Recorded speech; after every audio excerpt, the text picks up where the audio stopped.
Hi, my name is Donka Ilieski, and for the Passaic County Community College class for public speaking, I'm going to be reading the speech titled "I Have a Dream" by Martin Luther King, which he made in 1963 on August 28th. Basically, he was calling for an end to racism in the United States.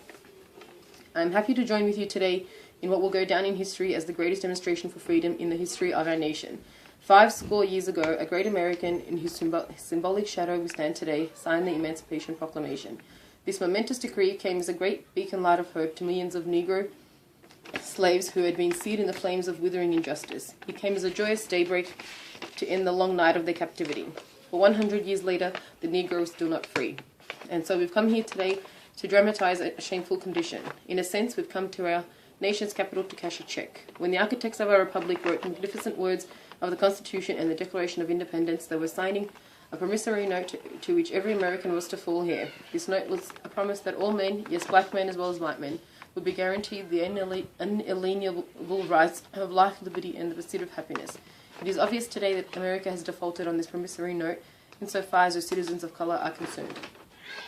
Instead of honoring this sacred obligation, America has given the Negro people a bad check, a check which has come back marked insufficient funds. But there is something that I must say to my people, who stand on the warm threshold which leads into the palace of justice. In the process of gaining our rightful place, we must not be guilty of wrongful deeds. Let us not seek to satisfy our thirst for freedom by drinking from the cup of bitterness and hatred. We must forever conduct our struggle on the high plane of dignity and discipline. We must not allow our creative protest to degenerate into physical violence. Again and again, we must rise to the majestic heights of meeting physical force with soul force. We cannot walk alone. And as we walk, we must make the pledge that we shall always march ahead. We cannot turn back. We can never be satisfied as long as the Negro is the victim of unspeakable horrors of police brutality. I am not unmindful that some of you have come here out of great trials and tribulations. Some of you have come fresh from narrow jail cells, and some of you have come from have come fresh from narrow jail cells. Let us not wallow in the valley of despair, I say to you today, my friends. And so even though we face the difficulties of today and tomorrow, I still have a dream. It is a dream deeply rooted in the American dream. I have a dream that one day this nation will rise up and live out the true meaning of its creed. We hold these truths to be self-evident, that all men are created equal. I have a dream that my 4 little children will one day live in a nation where they will not be judged by the color of the skin, but by the content of their character. I have a dream today.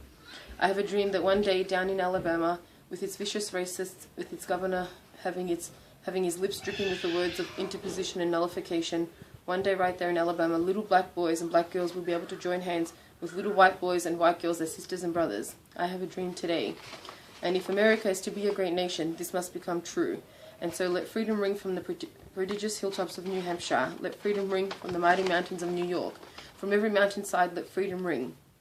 And when this happens, when we allow freedom ring, when we let it ring from every village and every hamlet, from every state and every city, we will be able to speed up that day when all of God's children, black men and white men, Jews and Gentiles, Protestants and Catholics, will be able to join hands and sing in the words of the old Negro spiritual. Free at last, free at last. Thank God Almighty, we are free at last.